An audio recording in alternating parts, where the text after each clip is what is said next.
If you want to rank up as fast as possible this season, you need to watch this video. We'll be going over the best drop spots depending on if you want to play safer or if you want to play more aggressive, what loadout you need to carry, and some strategical advantages you can get in fights to make sure you win those fights and then actually secure the win at the end. Before we get started, make sure to drop a like and subscribe and use creator code COACHPHILIP in the item shop.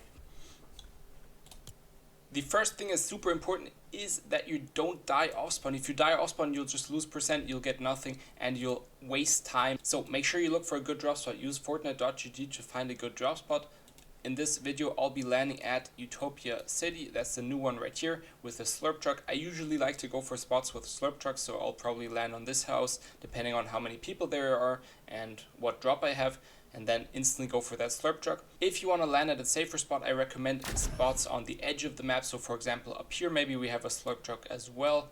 This spot on the north side of the map, or if you want to go really safe, there's probably some people here. If you want to go really safe, land somewhere on the edge right here with a guaranteed chest. The chests with these yellow linings are guaranteed, so you can look out for that when you're looking for drop spots, and look for slurp barrels. So if you land here, for example, you have 2 guaranteed chests, slurp barrels, and you can zip line up here, have launch pads, really good drop here as well. So just have a look at Fortnite.gg, find a drop spot you like, test it out, see if there's people there, test it in ranked, and make sure you always get a good drop. To get a good drop, always mark the place you want to go to. So let's mark this house right here. Wait till the meters start counting down slower and then jump. That way you have the shortest distance to the drop, which is usually the best. And always try to open your glider above a low point in the map and fly straight as possible to your drop. So right here I'm probably going to aim for this crossroad right here. Roads are always really good to open your glider. Might not make it on top of that second house, but then we'll go for the right one here and drop down for the slurp truck. Always when you're gliding, look around, make sure you know who's landing with you, if they have a better drop, so you can instantly go push them or keep your distance from them if you don't want to fight them. And then let's immediately get that slurp truck. We already got good loot, so now if there were people here, we can instantly go push them. So always use that advantage at the start. When you get good loot and you have that slurp truck, you instantly want to go key. Don't let the other people loot. Another thing, loadout wise, I recommend playing the Sentinel 100% this season. Then carry either the Fury or the Spire rifle, both pretty good. And then just go for either some sort of extra mobility or something that you can find, shield bubbles, anything random you can find, or SMG if you like playing SMG for that third weapon slot, and then carry 2 shields. Ideally something that gives you shield and health, so let's buy a chug jug right here.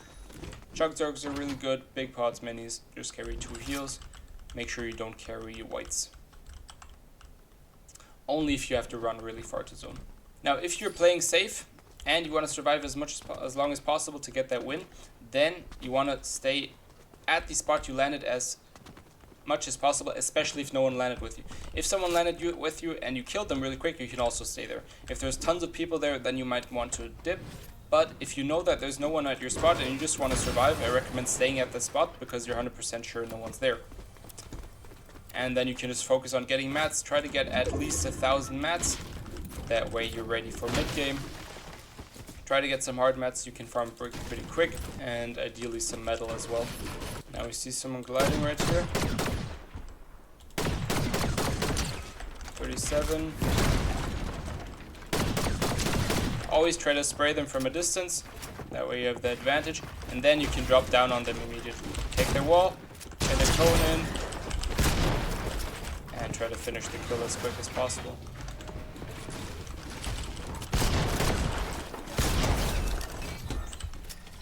That initial damage helped a ton, because then he was forced to box up immediately, and then I could just pressure him. He was building wood. Make sure if you're playing safe, if you're playing defensive, if you got tagged because you weren't aware of your surroundings, then always use brick to box up. Use your brick, don't use wood.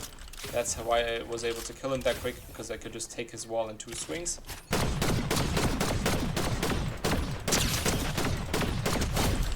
I don't know what that guy was doing, but easy kill.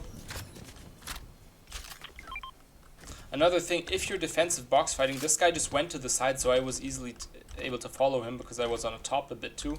Always go back. If you're boxed up, someone pushes you from this side, you build a stair, you go at the back. That way you have more time to use your minis now and heal up before he's on you again. And if he's on top of you, just drop down. and try to heal up to at least 120 HP so you're not one shot body shot from the shotgun. Now we got tagged instantly, so we need to heal up. He's up top anyways, so we're fine. Now we're full again, and now we can try to play a bit more aggressive. Go for a height retake.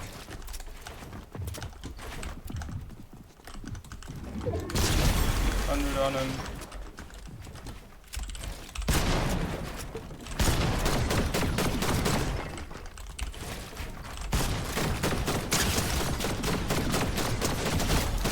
And we get in his box. Now I'm just trying to play aggressive at the start because I don't have a lot of rank yet, so I can just easily key everyone. If you want to play safer, make sure you're on the edge of map in these bigger zones. So right here, if I wanted to play safe, I'd probably be here on that side. That's the side with less people, and just chill there and try to get my placements. And then later zones, try to get into the middle. Always just try to rotate early, get in zone, and play safe that way. And also, if you play that way, you'll find less people around you, and that way, if you do want to fight, you can go for safe fights without getting third party. So if I were to be here, there'd be less people and I can get better fights.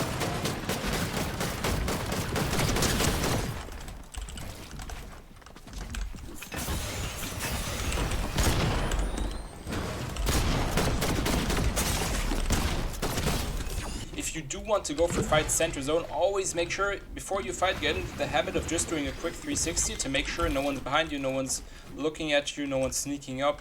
And always when you have a break in the fight, if you're on high ground, so always play high ground in fights, that way you just have more time to chill in between shooting the guy, and then you can always look around, make sure you're aware of your surroundings. So right here we already see that next guy coming here. Hard fight if he's already on high ground. That's why if you're rotating in mid-game, always stay on the mountains, always stay on the natural high ground. That way easier for you to engage in fights.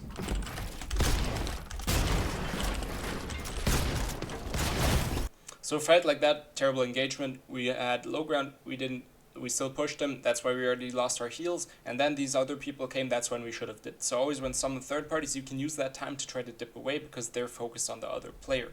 That's what you want to do right there. If you want to watch more in endgame, check out my video. I'll link it for how to rotate for endgames. And if you have any questions, just comment down below. I'll be happy to help you, and I'll see you in the next one.